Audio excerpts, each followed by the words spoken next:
Hello everyone. Are evaporative air coolers cheaper than air conditioners?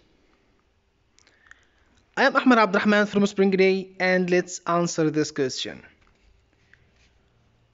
Unlike air conditioners, evaporative coolers doesn't need compressor or air conditioner, which makes the cost of manufacturing them very cheap. They are just consist of motor, pump, cooling pad and fan as a main part.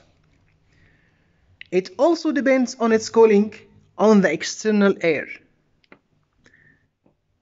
When the external air meets with the cooling pad that are hydrated with water, which leads to the air exit from the air cooler cold and humidified with water.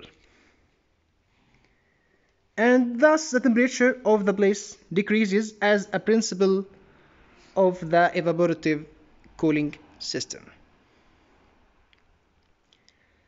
Thank you for your watching and I am waiting for your calls on my WhatsApp number